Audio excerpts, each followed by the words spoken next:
창세기 14장 20절을 가지고 아브라함이 11조를 드린 적이 있는가 하는 부분을 살펴보겠습니다.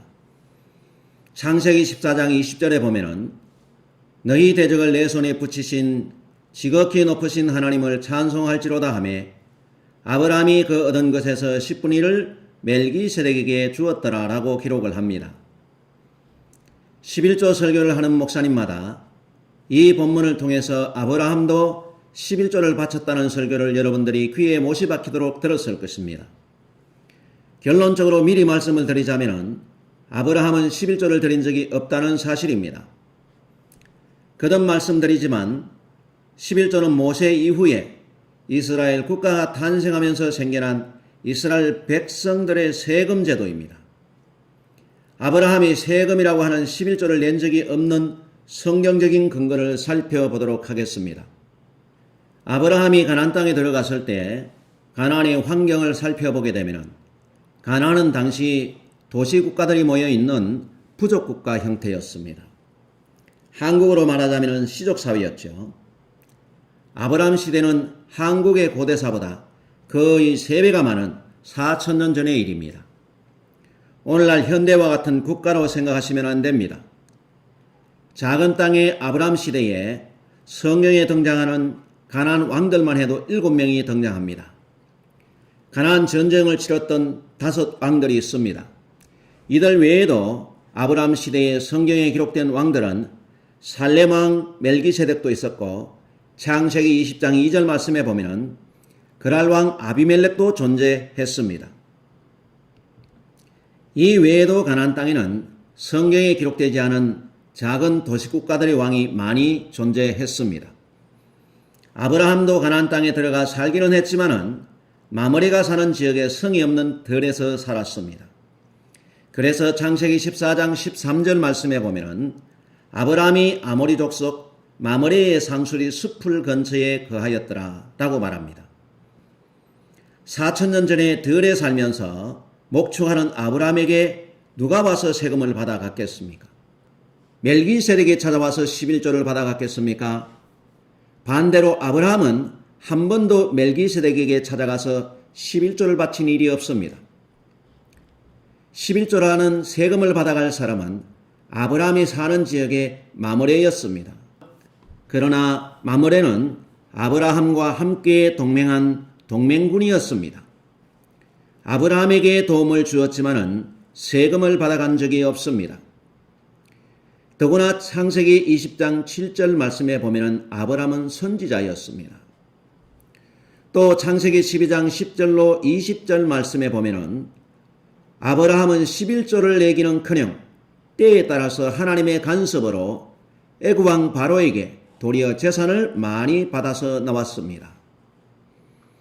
창세기 20장 1절로 18절 말씀에는 그랄 왕 아비멜렉이 아브라함에게 도리어 양과 소와 노비와 은 1,000개를 주었다라고 기록을 하고 있습니다. 하나님께 11조를 내야 하는 아브라함이라면 소득이 생긴 이 재산에 대해서도 멜기세덱을 찾아가서 11조를 바쳤어야 합니다. 아브라함은 이러한 재산에 대해서 11조를 한 번도 낸 흔적이 없습니다. 아브라함이 11조를 내야 한다면 아브라함은 11조를 떼어먹은 믿음 없는 조상이 되고 말 것입니다. 아브라함이 가나안 땅에 들어갈 때는 지역 국가에 버금가는 상당한 군사력을 가지고 있는 군벌이었음을 알 수가 있습니다. 아브라함은 자기 군대를 가지고 가나안 땅에 들어갔지요. 단순히 자기 아내 사라와 조카 롯 그리고 다메섹 사람 엘리에셀 4명만 가나안 땅에 들어갔던 것이 아닙니다. 창세기 14장 14절 말씀에 보게 되면 집에서 길리고 훈련된 자 318명을 함께 데리고 들어간 것입니다. 아브라함은 노아의 10대 적손이었습니다. 아브라함은 막강한 군사력을 기반으로 비교적 약한 헤브론 지역에 사는 마므레의 형제 에스골과 아넬 등과 자연스럽게 군사협정으로 동맹관계를 형성하고 살았습니다. 그래서 창세기 14장 13절 말씀에 보면은 마므레는 에스골의 형제요 또 아넬의 형제라 이들은 아브람과 동맹한 자들아 하고 기록을 합니다. 멜기세덱이 아브라함의 재산과 생명을 보장해주는 왕이 아니기 때문에 아브라함이 멜기세덱에게 세금을 바칠 이유가 없습니다. 아브라함은 스스로 자신을 보호하며 살았습니다. 그러므로 때로는 자신의 생명을 지키기 위해서 아내를 누이로 위장하는 일도 했던 것입니다. 헤브론 지역에 사는 아브라함이 살렘 지역의 멜기세덱에게 세금을 낼 이유가 없습니다. 한국 교회가 아브라함을 빌미 삼아서 11조를 받는 것은 논리적으로도 맞지 않습니다. 아브라함이 자기를 축복한 멜기세덱에게 전리품 중에서 10분의 1을 드린 것은 11조가 아니라 감사의 예물이었습니다. 아브라함이 드린 감사 예물의 양이 전리품 중에서 10분의 1이라는 말입니다. 이 전리품의 10분의 1이 11조가 아닌 첫 번째 이유는 11조는 세금이기 때문에 수입이 발생할 때마다 내고 싶지 않아도 내는 것입니다. 그렇지만 예물은 세금처럼 계속 내는 것이 아닙니다. 어떤 일이 있을 때 드리는 것이 예물입니다. 예물은 일정하게 정해진 것이 없습니다. 상황에 따라 드리는 것이죠. 모세와 성경 번역자들은 왜 여기서는 11조라고 말하지 않았을까요? 예물이었기 때문입니다. 예물은 지역에 상관없이 드릴 수가 있습니다. 신약에서 멀리 있는 동방 박사들이 예수님께 와서 황금과 유향과 몰약을 드리고 떠났습니다.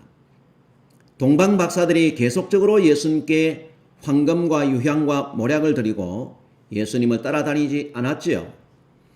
이처럼 지역은 달라도 내가 원하는 분에게 얼마든지 존경의 예물을 드릴 수가 있습니다.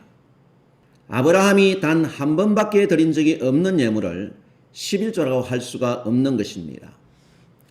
아브라함은 자기의 풍부한 재산에 대해서는 멜기세덱에게 10분의 1을 드리지 않았습니다. 아브라함이 한 번 드린 감사 예물이 11조라고 한다면 성도들도 아브라함처럼 한 번에 11조만 낸다면 더 이상 11조를 내지 않아도 될 것입니다. 가나안 전쟁에서 패전한 왕들이 절망에 빠져 있을 때에 아브라함이 동맹군을 이끌고 쫓아가서 전쟁에서 승리한 아브라함의 승전 소식은 가나안 땅과 거기에 사는 왕들에게 희망의 소식이 아닐 수가 없었습니다. 그러자 아브라함이 승리하고 돌아오자 소돔 왕과 살렘 왕이 가나안을 대표해서 아브라함을 통하여 가나안을 패전에서 구하게 하신 하나님을 찬양하고 아브라함을 영접하기 위해서 나온 것입니다. 아브라함이 전쟁에서 이기고 많은 전리품이 생겼기 때문에 이 전리품 중에서 11조를 받기 위해서 멜기세덱이 온 것이 아닙니다. 멜기세덱은 나올 때에 살렘의 왕으로서 패전을 승리로 바꾼 아브라함을 축하하고 영접하기 위해서 떡과 포도주를 가지고 왔던 것입니다. 창세기 14장 18절 말씀에 보면 살렘 왕 멜기세덱이 떡과 포도주를 가지고 나왔으니 하고 말씀하고 있습니다. 아브라함을 영접하러 나온 멜기세덱은 먹을 것과 마실 것으로 군인들을 영접했을 뿐만 아니라 아브라함에게 복을 달라고 축복했고 아브라함이 믿는 하나님을 찬송했습니다. 그러므로 자기를 영접하고 축복하는 멜기세덱에게 전리품에서 10분의 1을 감사 예물로 드렸던 것입니다. 아브라함이 드린 전리품의 10분의 1이 11조가 아닌 두 번째 이유는 아브라함은 이 전쟁에서 승리하고도 얻은 소득이 없습니다. 창세기 14장 23절 말씀에 보면은 내 말이 내가 아브라함으로 치북해 하였다 할까 하여 내게 속한 것은 물론 한 실이나 신들매라도 내가 취하지 아니하리라 라고 말합니다. 아브라함은 먼 거리 전쟁을 치르고 오면서도 아브라함은 신발 한 켤레도 취하지 않았고 신발 한 켤레의 소득도 없었다는 것입니다. 도리어 식비 외에는 전쟁에 출정한 경비도 아브라함이 부담했습니다. 아브라함의 11조를 설교하시는 목사님들에게 묻고 싶습니다. 아브라함은 적자 전쟁을 했습니다. 적자 전쟁을 하고서도 아브라함은 다른 지역의 왕에게 11조를 바쳐야 합니까? 만약 목사님 교회 성도가 장사를 한다면 적자가 난 가게 운영비에서도 11조를 바치라고 하십니까? 그렇다면 목사님은 참으로 훌륭한 목사님이십니다. 정말 훌륭하고 악랄한 세금쟁이이십니다. 적자에도 세금을 받아가는 세무 공무원이십니다. 적자 전쟁을 하고 전쟁에서 승리하고 돌아온 게선 장군에게 11조를 받는 나라는 없습니다. 아브라함은 멜기세덱을 만나기 전에도 이미 은금과 육축이 풍부한 부자였습니다. 창세기 13장 2절 말씀에 보면 아브라함에게 육축과 은금이 풍부하였더라 라고 말씀하고 있습니다. 아브라함이 군대를 운영할 수 있을 만큼 큰 거부였음에도 불구하고 아브라함은 재산의 11조를 왜 안 드렸을까요?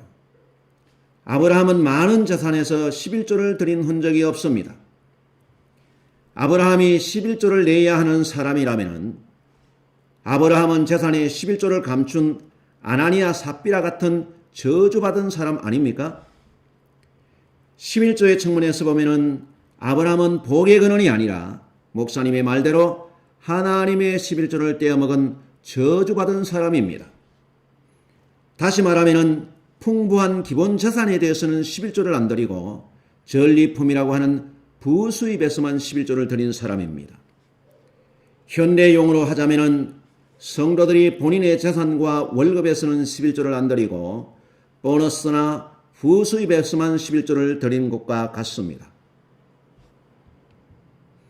목사님들의 말대로 아브라함의 예물을 11조라고 인정한다면 오늘날 성도들도 아브라함처럼 부수입에서만 11조를 드리면 될 것입니다. 그리고 한 번만 드리면 될 것입니다. 아브라함의 예물을 설교하면서 11조를 안 드리면 고난, 질병, 저주가 온다고 성도들을 협박해서 하나님을 돈 안 내면 벌을 주시는 불의한 하나님으로 만들고 있습니다. 하나님께서 언제 아브라함의 11조를 받고 축복하셔서 복을 받아 부자되게 해 주셨습니까? 11조 때문에 강단에서 주의 이름으로 거짓말을 담대하게 하고 있는데 이것이 어찌 지옥의 심판을 피할 수 있겠습니까? 하나님께서는 한 번도 아브라함의 11조를 받으신 적이 없고 아브라함도 역시 거부지만은 11조를 드린 적이 없습니다. 멜기세덱은 지극히 높은 하나님의 제사장이고 아브라함을 축복하는 자리에 있음에도 불구하고 부자인 아브라함을 신방해서 살렘 교회에 11조를 바치라고 한 적이 없다는 사실입니다. 가룟 유다는 돈이 탐이 나서 예수님을 은 30냥에 팔아버렸습니다. 우리도 주님께서 맡기신 종의 직분을 돈이 탐이 나서 11조를 받고 팔아버린다면 그 목사가 어떻게 천국을 갈 수 있겠습니까? 아브라함의 11조를 강조해서 11조를 받는 목사는 그 앞에 지옥이 기다리고 있습니다. 아브라함이 드린 예물이 11조가 아닌 세 번째 이유는 모세의 율법에 전리품에는 11조 제도가 없습니다. 모세는 미디안과 전쟁을 치르고 돌아오는 군인들에게 전리품에 대한 분배와 하나님께 드릴 것에 대해서 말씀하고 있습니다.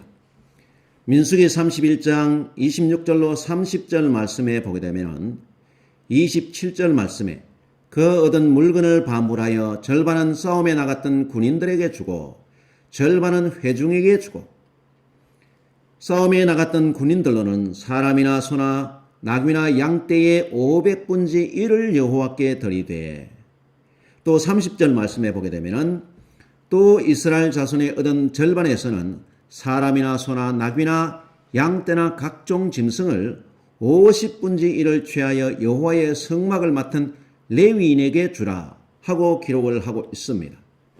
모세는 말하기를 전쟁에 나갔던 군인들은 전리품에서 500분의 1을 여호와께 드리도록 하고 있습니다. 백성들은 그 얻은 것에서 50분의 1을 여호와께 드리라고 말하고 있습니다.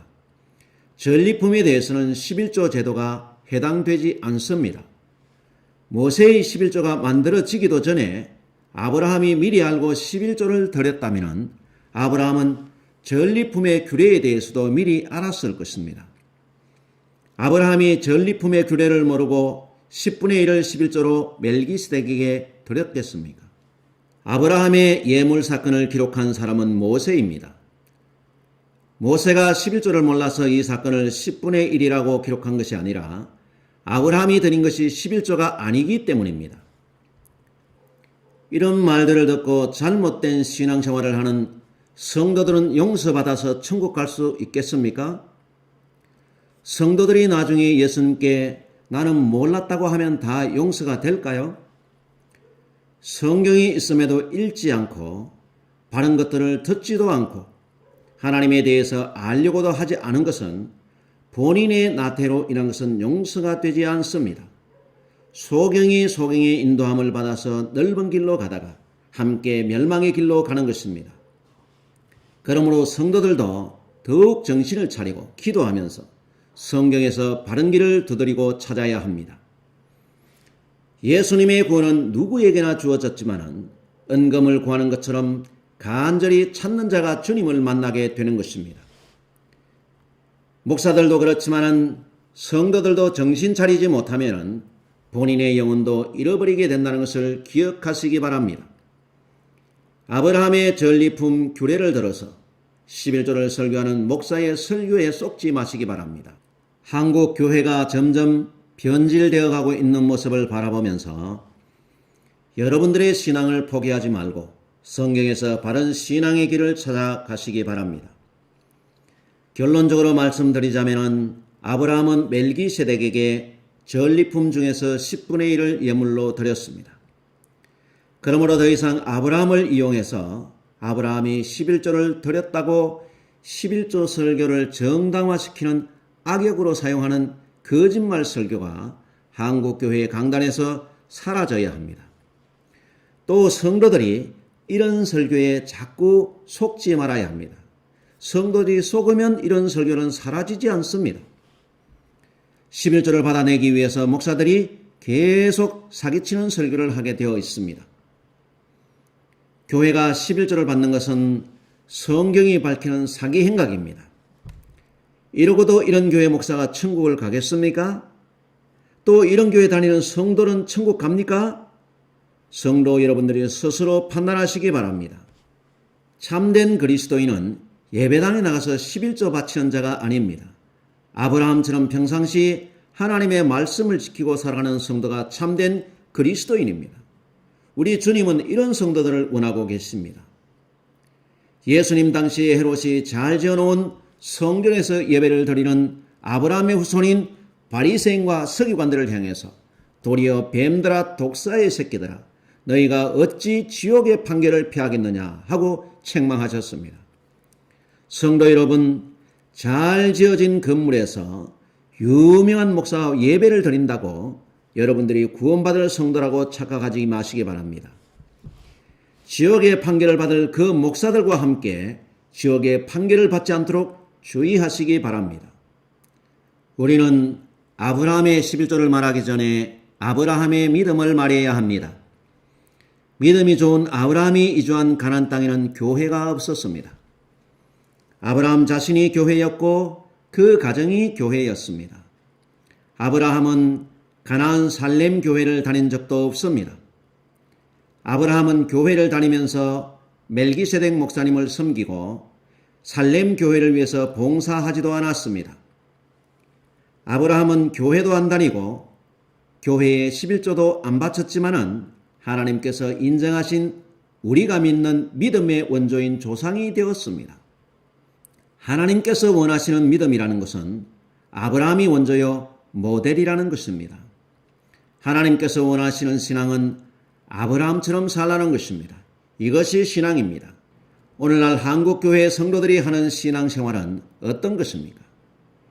교회가 지어진 예배당 건물에 나가야 하고 교회에 11조를 잘 바치고 목사의 말에 순종 잘하고 목사의 인정을 받아서 집사, 장로, 권사의 직분을 받고 주일 성수를 잘하는 성도를 훌륭한 믿음의 사람이라고 합니다. 이것은 하나님께서 요구하시는 신앙에 해당하는 것이 하나도 없습니다. 하나님께서 요구하시는 것은 예배당 안에서 신자를 요구하시는 것이 아닙니다. 이러한 형식적인 종교 생활을 우리에게 요구하시지 않습니다. 종교 생활로 따지자면 유대인보다 더 종교적인 사람이 없습니다. 이렇게 철저한 예루살렘 성전 예배주의를 지키고 하나님을 믿었던 이 사람들이 왜 하나님으로부터 버림을 받았겠습니까? 모두들 예수님을 안 믿었기 때문이라고 말합니다. 그렇다면 초대교회의 전도를 받아서 예수님을 잘 믿었던 소아시아 중동의 교회들은 오늘날 왜 없어졌습니까? 주 원인은 신앙의 변질입니다. 오늘날 한국 교회가 예배가 없어서 이상한 방향으로 가고 있습니까? 예배와 목적 자체가 변질되었기 때문에 교회가 아닌 이방 신전이 되어가고 있는 것입니다. 하나님께서는 이런 변질된 예배당 예배가 없어도 아브라함처럼 행동하는 신자를 요구하고 있습니다. 우리는 아브라함의 행동을 본받지 않으면 아브라함의 자손이 될 수가 없는 것입니다. 교회를 나가야 구원을 얻는다는 목사들의 말을 믿지 마시기 바랍니다. 구원은 교회에서 주는 것이 아니라 주의 말씀을 지키는 자에게 주님께서 주시는 것입니다. 예배당과 여러분들의 구원은 아무런 상관이 없습니다. 여러분들의 가정이 교회가 되어야 합니다. 바울이 했던 말을 기억해야 합니다. 주 예수를 믿어라. 그리하면 너와 내 집이 구원을 얻으리라. 사도행전 16장 31절 말씀입니다. 왜 바울은 간수에게 말하기를 교회에 나가야 구원을 얻을 것이다. 그리고 세례받아라. 목사의 말을 잘 들어야 구원을 얻으리라 하고 말하지 않았을까요? 이것은 내가 믿으면 내 가정이 교회가 되기 때문입니다. 여러분들이 예수를 믿으면 가정부터 교회가 되어야 합니다. 예배당 나가야 예수의 이름으로 구원을 얻는 것이 아닙니다. 예배당 나가서 신자 될 생각하지 마시고 가정에서부터 믿는 자가 되십시오. 가정에서 신자가 안 된 사람은 예배당 평생 나가도 신자 안 됩니다. 하나님께서 자기 백성을 구원하셨는데 예배당이 필요하신 것이 아닙니다. 두세 사람이 주의 이름으로 모인 성도 여러분의 가정으로 하나님께서는 자기 백성을 구원하시기에 충분합니다. 여러분들의 가정이 교회가 되고 오직 성경과 말씀이 있는 그곳에 구원이 이루어지는 것입니다. 예배당이 없어도 하나님은 얼마든지 자기의 구원을 이루어 가십니다. 아브라함의 행동을 본받지 않고 아브라함의 11조를 빙자해서 성도들에게 11조를 뜯어내는 목사는 결단코 천국을 갈 수가 없는 것입니다. 아브라함의 후손이면 아브라함의 행동을 해야 한다고 요한복음 8장 39절에서 예수님께서 말씀하셨습니다. 11조 내고 교회에서 목사에게 잘 보이기 위한 겉모양 신자 만들기 하지 마시고 주님께서 보시는 은밀한 가운데서 가난한 자들을 돌아보시고 형제와 자매들을 사랑하면서 살아가야 할 것입니다. 아브라함처럼 생활로 드리는 제사와 생활로 예배를 드리는 사람을 하나님께서는 기뻐하십니다. 부자와 나사로의 사건을 생각해 보아야 합니다. 아브라함이 부자에게 어떻게 판결했는지 생각해 보십시다. 아브라함을 아시는 예수님께서 왜 이 비유를 설교하셨겠습니까? 아무렇게나 아브라함의 이름만 된다고 다 천국까지 못한다는 것입니다. 한 사람은 부자로 살았고 한 사람은 거지로 살았습니다. 두 사람이 모두 죽었습니다. 그렇지만 가는 길은 달랐습니다. 부자는 지옥에서 고통하는 곳에 갔고 나사로는 아브라함의 품에 갔습니다. 성도 여러분들은 어떤 길을 택하시겠습니까? 복음과 함께 고난을 받으며 주님과 함께 살겠습니까? 그렇다면 아브라함의 후손이요 나사로의 길입니다. 부자처럼 아브라함을 입으로 아버지라고 부르면서도 아브라함의 행동은 본받지 않고 11조를 받아서 부자처럼 호화로이 연락하고 자기 배만 위해서 사는 이기적인 목사들이 아브라함의 이름으로 11조를 받는다고 아브라함이 인정을 해주고 주님께서 용서하시겠습니까? 여러분들도 교회 다니면서 11조 내고 목사의 축복 기도를 받고 11조 내는 대가로 하나님께서 부자 되게 해주시는 이 부자의 삶을 바라고 있지 않습니까? 그렇다면 당신 역시 갈 길은 11조를 강요하는 목사와 같은 길을 가고 같은 곳에 가게 될 것이라는 것입니다.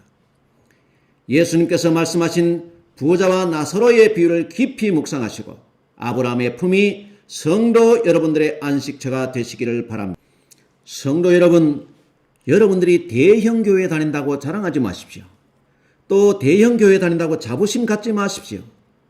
여러분들의 구원과 아무런 상관이 없습니다. 당신이 다니는 교회 목사님이 유명한 목사님이라고 좋아하십니까? 그 교회 목사님은 유명하고 부자이지만은 11조 못 내는 가난한 당신을 좋아하지 않습니다. 11조 안 내면은 교회에서 직분을 주던가요? 돈이 나와야 직분을 줍니다. 착각하지 마시기 바랍니다. 그 직분은 당신이 돈 주고 산 것입니다. 제 주위에도 나름대로 열심히 신앙생활을 하는 사람이 있는데 성경에 대해서는 무지하고 관심도 없습니다. 자기가 꾸는 꿈만 믿고 있습니다. 대형 교회 목사님의 말이라면 껌뻑 죽는 목사의 딸랑이로 사는 성도들이 많습니다. 신랑을 사랑해야 할 아내가 목사를 좋아해서 돈을 바치고 몸을 바치는 불륜이 얼마나 많습니까? 본인들은 성령의 감동으로 잉태된 마리아와 메시아의 관계인지 모르겠지만 하나님의 이름을 추악하게 사용하고 있는 것입니다. 이것이 11조 바치고 목사의 딸랑이로 산 결과입니다. 아마 이런 성도들을 여러분들의 주위에서도 많이 볼 것입니다.